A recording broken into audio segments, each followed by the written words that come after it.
Hello, I'm Tex. Welcome to another Orbiter 2016 video tutorial.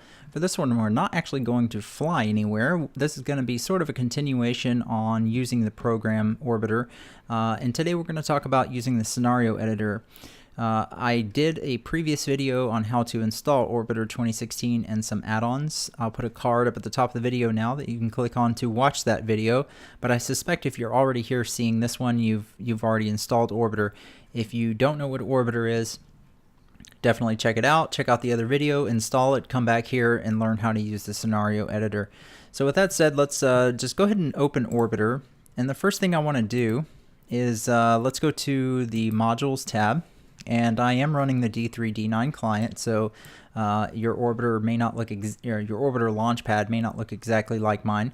You can also see I have a lot of add-on MFDs and stuff, so ignoring that, what you want to go down and look for is the scenario editor under modules here, and make sure you check scenario editor, and then we can load. I'm just going to load the default scenario under the checklist folder called Mission 1 DG2 ISS. It's got all this detailed instructions on how to launch the Delta Glider to ISS. I believe I did also talk about this scenario in my Orbiter tutorial series for beginners. Again, I'll put a card at the top of the video for that video series if you'd like to go see that. So let's go ahead and launch this scenario and take a look. Okay, once the scenario loads, of course, we're here in the Delta Glider and we are on the runway at Cape Canaveral. Before I pull up the scenario editor, let me just hop into the glass cockpit, and then over here I'm just going to set up a couple of things for demonstration purposes, and we'll set up the Orbit MFD like that. So let's go up, move your cursor up to the top here, go to Function, Scenario Editor, and press OK. Now, it may seem obvious, but along the left column here is a list of all the vessel names that are inside of this scenario. These are customizable, so you can rename them in the scenario file. We'll take a look at that after we talk about the scenario editor here. You can also create new vessels. So if, say, I wanted to create a default Delta Glider, taking a look here, you can see we have two Delta Gliders already in the scenario. One we're in here right now, Glider 01, and it tells you that we're on Earth.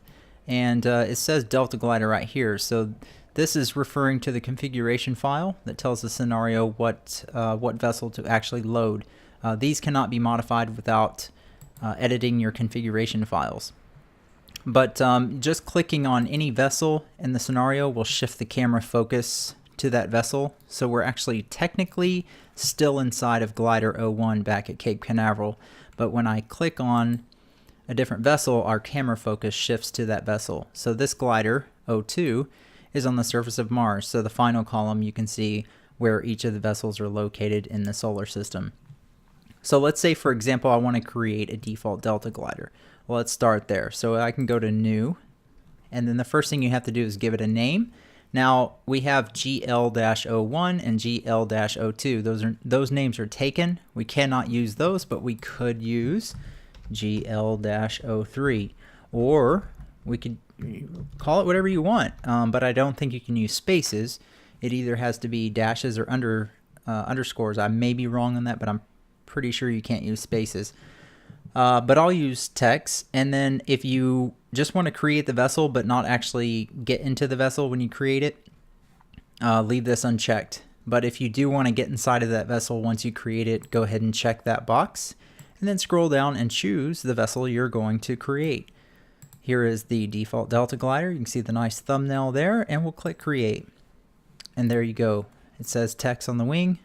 Very cool. So if we actually press F1 and get inside of the cockpit, all that stuff I did for nothing. I'm going to set this back up. Okay, so we're now inside the cockpit, and anytime you'll notice we're in orbit around the Earth. So anytime you create a vessel with the scenario editor here, it's always going to put it in orbit around the Earth with a inclination at 0 degrees in the ecliptic frame of reference and an altitude of 637 kilometers above the surface. So if I come over here, for example, now that we have this Delta Glider here in orbit, let's say that I want to Well, let's target ISS. And let's say that I wanted to actually just use the scenario editor to get our vessel here over to ISS. You'll notice that our orbital inclination is very different from ISS. It's clearly visualized here on the map MFD. Let's go ahead and open up the Align Planes MFD, and let's target ISS. And you can see that our current inclination is 0 degrees. The longitude of our ascending node is right there below it.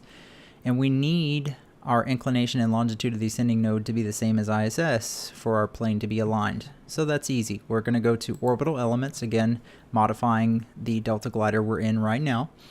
We're going to go to Inclination, and let's put in the numbers for ISS. So inclination is 74.52. Longitude of the ascending node is 169.03, and hit apply. And just like that, you can see that our orbital plane is perfectly aligned with ISS. Relative inclination is on 0. You'll notice that ISS is a little behind us, sort of downrange, uprange, just over here over the Atlantic, and we're south of the equator already. So what we could do, if we wanted to just sort of move backwards, if you will, to get back to ISS, you can edit this value here, mean longitude at epoch. I'm not sure if I'm pronouncing that correctly, but just adjust this by holding down the arrows, and you'll notice, looking at the map MFD, you can see our Delta Glider text is moving over toward ISS. We're sort of moving backwards. And let's just open the docking MFD very quickly. We'll target ISS. So we're going to move back.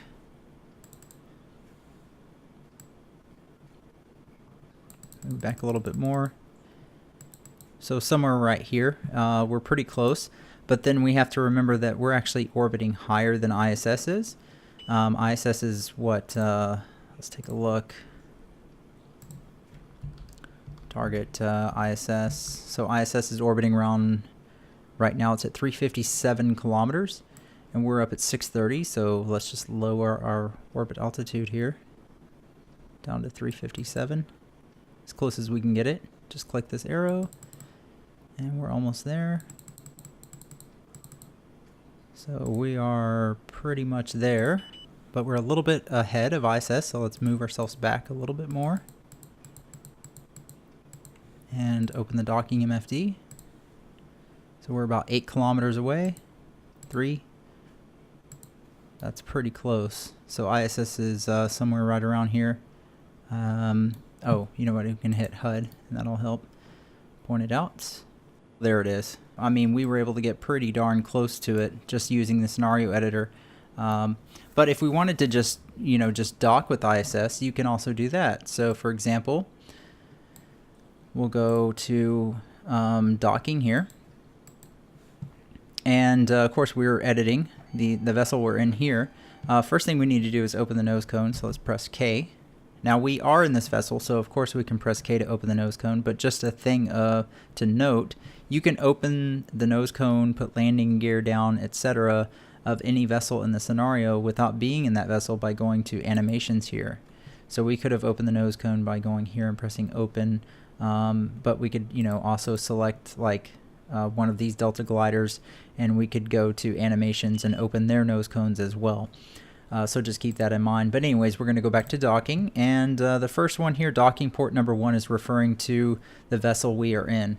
So the Delta glider here only has one docking port, so we can't modify that. It is just docking port number 1, and that we want to use to dock with ISS. So we're going to actually choose ISS, and we can choose from all of the docking ports on ISS.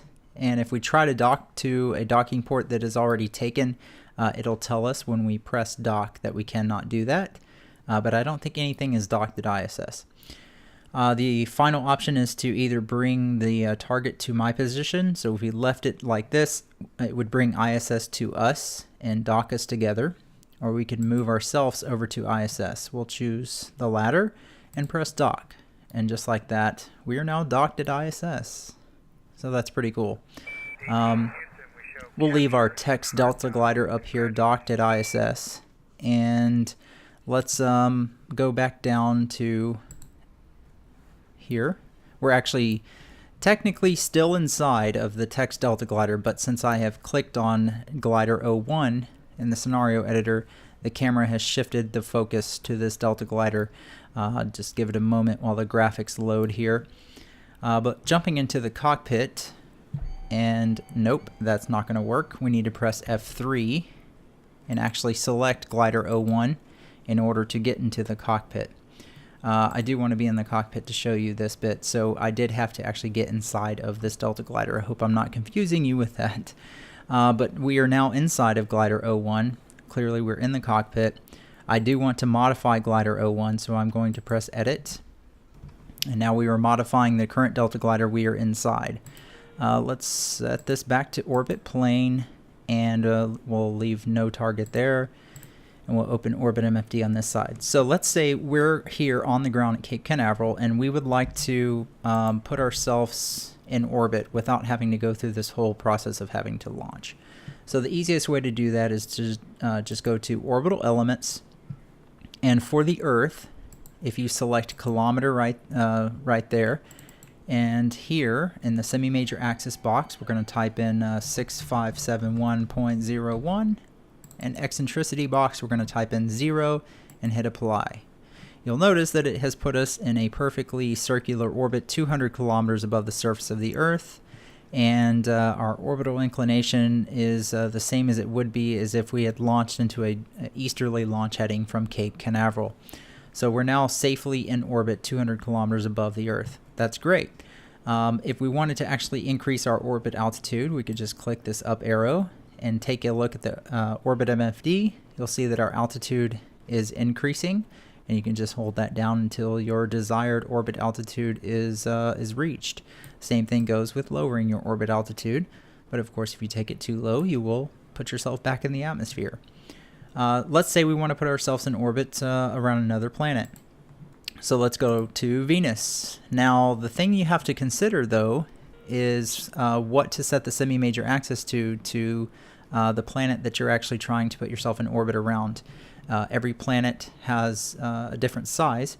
So Venus, fortunately, is about the same size as Earth, but it does have a really thick atmosphere. So for example, if I choose the same value that we put in for Earth, 6571.01 with a 0 eccentricity, let's auto-reference. So that has put us in a altitude, in an orbit around Venus at 519 kilometers in altitude.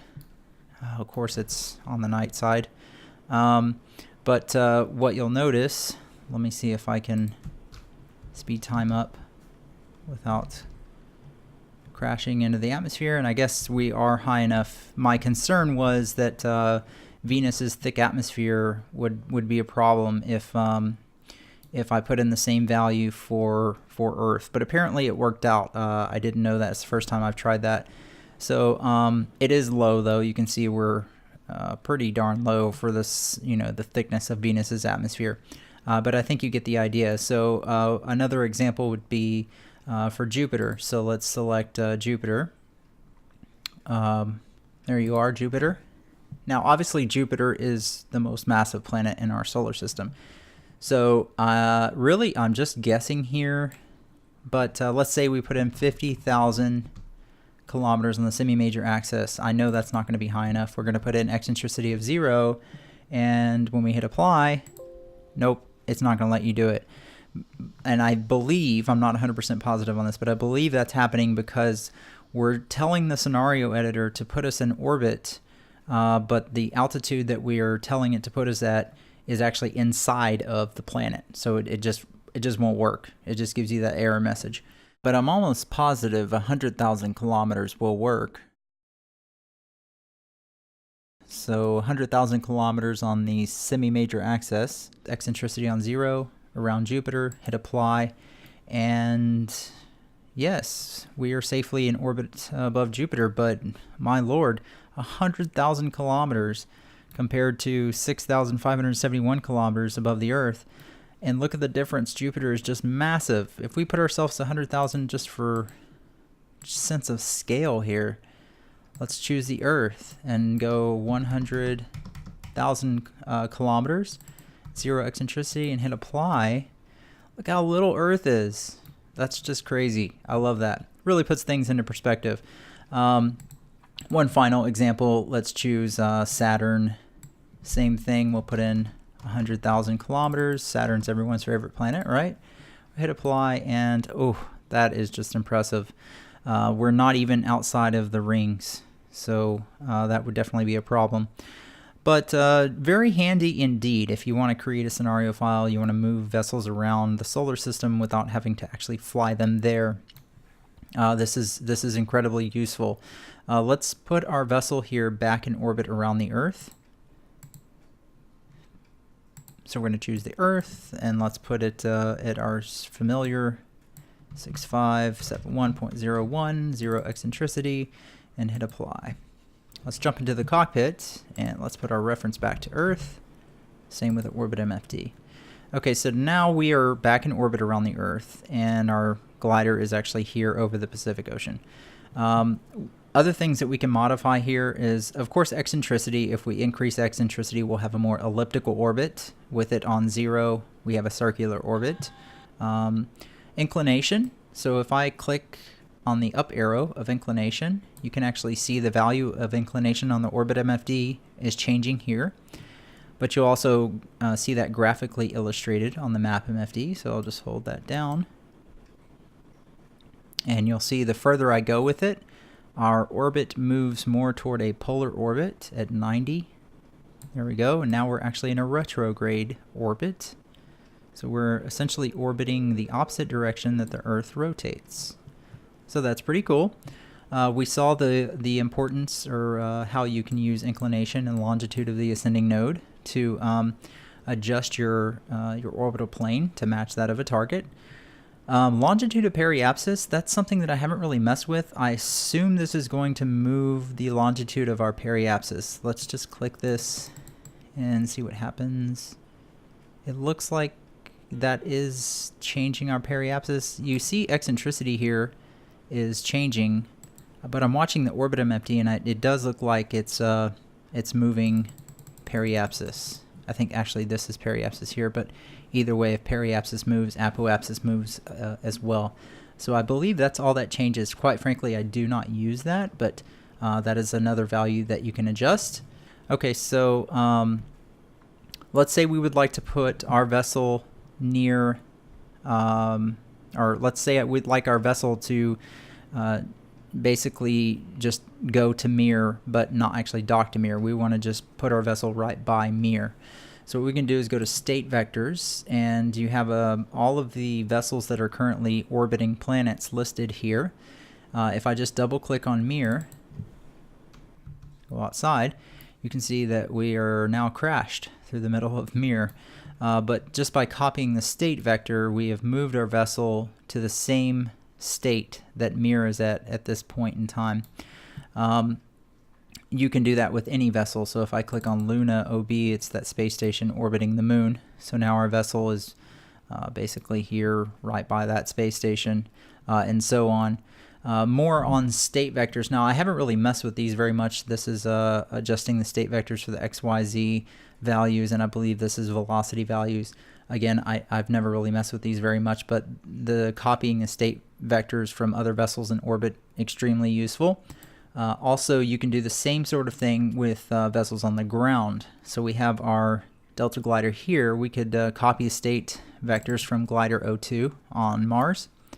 And if we adjust our longitude and latitude, you can see, I'll move it out of the way. It's sort of sitting right on top of it, but we have our two Delta gliders sitting here side by side on the surface of Mars, just like that. And then, of course, you just saw me adjust the longitude and latitude, heading adjustment right there. So you can put your vessel on any planet in the solar system, any moon and planet in the solar system. For example, say Pluto. That is an add-on. I'll put a link in the description below, but let's put our vessel on Pluto, and just like that, we have traveled how many years it takes to get to Pluto. If I zoom out, I mean, you can see we're now sitting on the ground at Pluto. Very cool. But let's actually say we want to go back to Earth. click on Earth, and it puts you, I don't know if it's some random spot in Earth or whatever, but as soon as you click Earth, it puts you on the ground at Earth. But we actually want to go ahead and put ourselves back at Cape Canaveral. And by default, it's going to choose launch pad number 1. You can change any of those. The downside is that the Delta Glider can't really take off from a launch pad with a tank full of fuel, so we need to move it over to a runway. I don't know of a way to select a runway like you can launch pads here. That might be something cool to do in the future, but not totally necessary. Because what we can do is see how far the runway is.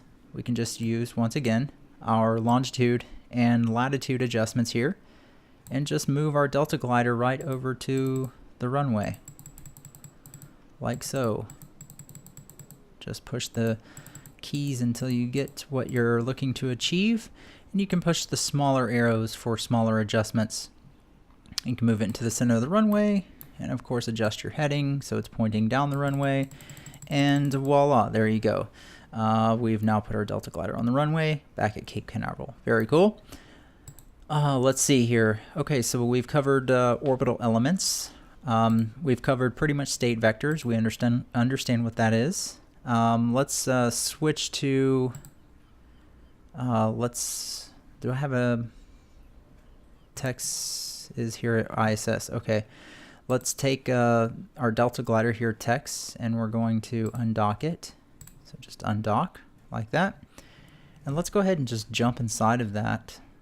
I pressed F3, we'll select text, hit apply, and close. Now we're inside of this Delta Glider here. And well, let's see, state vectors. Let's just move ourselves away from ISS. Just like that, I clicked one click on the X state vector and it just moved us away from ISS. Pretty cool. There's Florida down there. But let's go take a look at orientation. This is not something I really use too much. I might use it when I'm making a movie or something, just to orient a vessel a particular way that's orbiting a planet so it looks cool. Maybe it's like right side up so it looks more cinematic or something like that. But that's pretty straightforward. You can adjust the rotation, pitch, yaw, bank of the vessel using the scenario editor here, like so, instead of using your rotational RCS. Again, not something I really use, but that option is there. Angular velocity, this is going to be essentially like using your rotational RCS on the numpad. So for example, if I just hold this bank down, it's actually putting angular velocity, bank angular velocity in, and obviously we're in space, so it's going to keep this velocity here. Now something that is perhaps useful, let's say I'm going to hit 5 on the numpad here. We have rotational RCSs on. Let's say if you've ever done any deep space traveling, you may have run into this problem, maybe even orbiting the Earth. Let's say we have time sped up to 1,000 and I press 6 on the numpad. Okay, and then let's slow time down. There's normal time speed. I pressed 6. I just tapped 6 on the numpad, which is banking the wing to the right with the rotational RCS while at 1,000 times speed. And you can see this is a big problem. If I press 5 on the numpad, it's going to take forever to stop this rotational velocity if it does at all. But what I can do is come here and hit kill, and usually that stops it. Took 2 clicks for some reason that time. Usually 1 click and it's done. But you can certainly see the value of this kill button here. It's probably cheating, but then again, speeding time up to 1,000 times acceleration is also cheating technically. So, all right, so that pretty much covers everything in free flight that I wanted to go over. We've looked at on the ground propellant, pretty self-explanatory. Tank number 1 of the Delta Glider here is your main fuel tank. Tank number 2 is your RCS tank. So you can choose which tank you want to modify. And you can actually see that happening as I adjust that. So you can click empty, fill, or full, or you can empty all, fill all. You can see the total vessel mass is affected, obviously, dependent on how much propellant is in the vessel. Hit apply and done.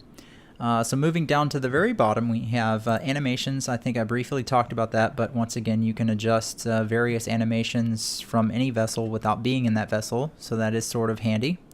You can do things like open the nose cone, open the top hatch, radiator, etc. Passengers, it's honestly something I don't really mess with too much, but you can actually add passengers into your vessel. I believe it has to be, I'm not sure if you can do this with every vessel. Again, I am just talking about default vessels here. Add-on vessels may be a little bit different when it comes to the scenario editor and things like this, adding vessels. But with the default Delta glider, we can click front left, front right, rear left, rear right. You notice the total vessel mass increased. And if we get outside, you can actually see the passengers in there. Maybe if we go in the cockpit. Yeah, there we go. What's up, guys? Okay, very cool. And I don't know, a little factoid, I don't know if you know this, but that's Martin Schweiger right there. That's his face. So what's up, Martin? So anyways, all right. And then finally we have damage. Once again, this is something that I've never messed with, at least in the scenario editor here. I'm assuming you can adjust the damage, like create damage, although graphically I don't see any damage. But I don't see any damage there, but I guess you can click repair all and you can repair your vessel. So that's pretty cool. So that covers everything here. I guess the final thing that I would go over is the date. And certainly a very useful tool, especially if you're trying to plan interplanetary flights using Transx or IMFD or whatever. Inevitably, you're looking for a launch window, and then you need to set the scenario to like a day out from the launch window. So very useful indeed. You can actually adjust the day, month, year, hour, minutes, seconds right here.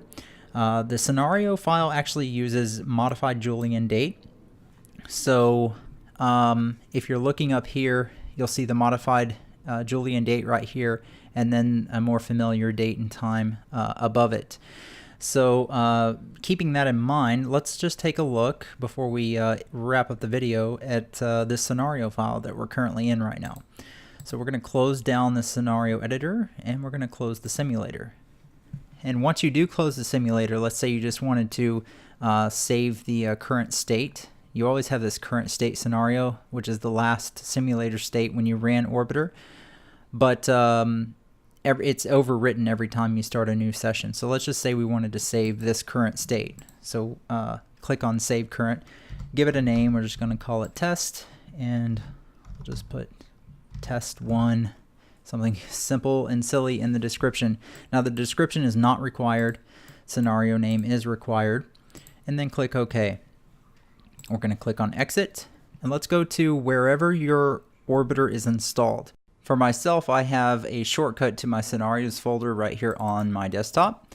So just if you want to do the same thing, like I said, just go to wherever you installed your orbiter. Mine's on my E drive, and you can see Orbiter 2016 right there. So when I open up the main directory, you can just right click on your scenarios folder, drag it over to your desktop, create shortcuts here. And from your scenarios folder, you can get to your main orbiter directory. So let's just jump into that scenarios folder though. Open up that scenario that we just saved, and let's just quickly walk through this. First of all, you're going to use Notepad to open up scenario files and save them. You can use the default Notepad that comes with Windows, but I'm using Notepad++. You can download it. It's a free download if you'd like. Beginning at the top, you have begin description, and then test 1 that we typed in for the description, and end description. So you'll notice these tags begin and end is a reoccurring theme throughout the scenario file. And below that we have begin environment and end environment. In there we have the system sol. So this is telling the scenario to load the sol configuration file. That is our solar system. So of course it's going to load the sun and all of our planets and moons in our solar system.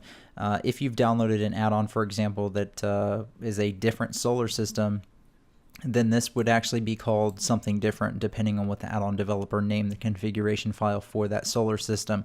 And typically that would come with scenarios, so you wouldn't have to worry about that. But just bear in mind that for our purposes, this is always going to say system sol. Also important below that is the date, and we just talked about that, the modified Julian date. So if you're looking at a scenario file and you're like, well, what the hell date is that? You can just copy it and then come to your orbiter directory, go to your utilities folder, and there's a pretty cool little date converter application inside of there. Let me just minimize that folder. And you'll notice right here there's a modified Julian date line. You can paste in that date that we just copied, and that's telling us it is March 15, 2001, 1600 hours, 34 minutes, and 11 seconds. Very handy. Let's say we wanted to actually set a date, a specific date for the scenario file, and we need to obviously generate that MJD. So let's go for December. Move that out of the way. Let's go for December, Christmas Day, December 25, 2020, and we'll leave the time, minutes, hour, minute, seconds the same. You can see it's generated the MJD date there, so we'll copy that, come over here, and just paste. And now we have changed the date of this scenario to Christmas Day 2020. So if we load that scenario, you'll notice that the sim is set to that date. Pretty handy. Below that we have this line that is not necessary. I'm not as familiar with that, but basically I think this is referring to a checklist file that's in the orbiter directory that gives you, if we open the orbiter launchpad, would be a better demonstration of that. Selecting the scenario that we're looking at here in Notepad, here in the launchpad, I believe this help line here is referring to the file that gives you all of this information here in the description. Because normally you would have your scenario description here, but our scenario description actually says test 1. But in order to create something like this with screenshots and a really detailed set of instructions that you might want to do if you're the type of person that would like to create scenarios and share them with people, or challenges and things, that's something that I think that you can do. But this again came from the default scenario under checklist mission 1 DG2 ISS. So Martin had actually created all of this as one of the default scenarios for people to follow along and to teach you how to fly up to ISS in the Delta Glider. So with that said, this line is not necessary. I could just delete that, and the scenario would still work just fine.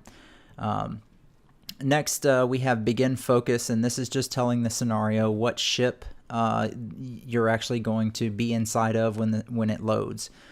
So you'll remember we created the Delta Glider called Tex, and that was the ship we were in when we exited the scenario and saved the scenario. So it is currently set to that Delta Glider. Below that is the camera settings. We were outside of the Tex Delta Glider, so target is on Tex, mode is on extern. You have X, Y, Z position values for the camera outside of the Delta Glider. Track mode was set to target relative. I think you have 3 different options: target relative, true distance, and global or something, I forget. I believe F2 is what you press to cycle between those. But anyways, it was set to target relative, so it tells you that right there. And the field of view was set to 50. Oh, one thing that I did forget to tell you on the date here. Sorry, I just want to jump backwards a little bit. I showed you how to modify the date, but what you can also do is you can just delete the date line altogether and just do like that. And what will happen if you do that is when you load this scenario, it will use your current system time and date. So you can see down here it's currently August 14th, 2017 at 3:33 p.m. So if I were to load this scenario right now, that's the exact date and time it would be in the simulation. So that's kind of cool if you wanted to create like a solar system today scenario. I think I've done that in the past. So sometimes I do that. In fact, I have a very simple scenario here. If we go to my scenarios folder called DG Today. And that's exactly what I have. It's just a basic default Delta Glider sitting on the runway, a Cape Canaveral with no MJD date in the scenario file. So I will load that quite often just to open up TransX and see what flight plans are available on that particular day. So that's kind of handy. Going back to where we left off, you have begin HUD, end HUD. So basically this is referring to the heads-up display. You know, there's 3 of them: the surface, orbit, and docking. we had the orbit HUD open, reference was set to auto, so this is just telling you the general information here. If the HUD was off when we save this scenario rather, then it would just be like that, begin HUD, end HUD. So I could delete that, that's fine. When we load the scenario, the HUD would just be off. Below that you'll have your MFD. You may recall on the left MFD we had the orbit MFD open, so it tells you right here, begin MFD left, type orbit, and it has some parameters. We had the projection set to ship, frame set to ecliptic, etc. And on the right MFD we actually had that one powered off. So because of that, you only see begin MFD left, you see what is open, some parameters for it, and then end MFD. If we had had the right MFD open, it would say, well, let me just open a scenario real quick instead of trying to explain that to you. Let's go to doc.iss, and I think glider 02 here. Sorry, here we go. So yeah, so here we go. You have begin MFD left, type is docking, end MFD. So the left MFD is open. The left MFD is open to the docking MFD, and the right MFD is open to the orbit MFD in this particular scenario. So going back to our test scenario, if I were to just take all of this and delete everything except for begin MFD and end MFD, then the scenario would still load just fine, except both of the MFDs would be powered off when the scenario loads. Begin VC and end VC is referring to virtual cockpit. It is not necessary to be in the scenario file. I believe the only reason we're seeing it here is because we did switch into the virtual cockpit during the scenario. I'm not positive on that, but basically we could just delete that and the scenario would still load just fine. And then finally, at the bottom, you typically have a list of all your vessels in the scenario. It's always going to be between the tags begin ships, scroll down to the very bottom, end ships. Okay, and then you're going to have each of the vessels. So starting at the top, we have ISS. You'll notice it says ISS and then Project Alpha ISS, and then it has a whole bunch of data, and then it says end. So ISS is the name that we can modify. Let's see, on the very bottom here is the Delta Glider. You remember that we created the Delta Glider and we called it Tex. So it says Tex right here, but next to it says Delta Glider. We cannot change the name of this without renaming configuration files. So if you're ever in here editing a scenario file, do not edit the word on this side over here. You can only edit this over here, and you can't have identical names either, so we can only have one ISS. So here, for example, this is Mir. This we could rename the first part here to ISS2. I don't know why you do that, but I'm just giving you an example. We could have it ISS2, but we cannot have this ISS and that ISS. But we can't rename this Mir part because that is referring to the Mir configuration file. So we'll just put that back to Mir. Okay, so looking at ISS though, below it, some of the things you see here is status is orbiting Earth. Of course, it's orbiting Earth. It has some positional values here. Quite frankly, I'm not sure how to edit these to achieve what you may want to achieve as far as its position and its orbital parameters. That is all easier done in the scenario editor. But that is just some information about its current position and everything within the scenario. AFC mode, unfortunately, I have no idea what that is. It may touch on it in the orbiter manual. I do not recall. It is nothing that I ever mess with, so as a beginner, I don't think it's really anything you have to worry about. If you're watching the video and you happen to know what it means, please do share in the comments so other people can see that. But I don't know what that does. Propellant level is just that. It's the propellant level of the vessel. I didn't know ISS had propellant in it. I don't think it does in real life, but it looks like it does in this scenario here. And then IDS, that's the instrument docking system is what IDS stands for, but I have no idea what all of these number values are for. So again, it's nothing I ever use, but IDS refers to the instrument docking system. Nav frequency, I think this is referring to the nav frequencies that ISS is tuned to. Again, I could be wrong on that. Please clarify if you do know in the comments below. And XPDR, I think, is the long-range transmitter. And I don't know why it says 466 there. But yeah, I mean, you basically get the idea. The important things that you can see from the scenario file is that, like, for example, it's orbiting Earth. If we go down Luna OB1, it's orbiting the moon. Here is Glider 01. It's landed on the Earth. It has its longitude and latitude coordinates, its heading, just some general information for the landing gear, I guess, is down. Let's see, Shuttle 3 here is the Shuttle A. It's landed at Habana, launch pad number 4, it looks like. So just a whole host of information here based on what the vessel is currently doing. One last thing that I would touch on, though, if we go to this docked at ISS scenario that I didn't have an example to show you in the test scenario that we just saved. If you take a look at ISS in this scenario here, you'll notice that it has this dock info, and then it has 10, GLO2. So this is telling us that Glider 2 is currently docked to ISS, and I forget the order here. I think this means that that Glider 2 is docked to docking port number 1 of ISS. I think that's what that means. Sadly, I could be wrong again. But if we scroll down and find Glider 2, it's here. So highlight all of that. You'll notice that it also has this line, dock info. It says 01 ISS. So I'm pretty sure that the 1 here is referring to docking port number 1 on ISS. The 0 is referring to, I guess, the main docking port of the Delta Glider, which of course is the only docking port it has.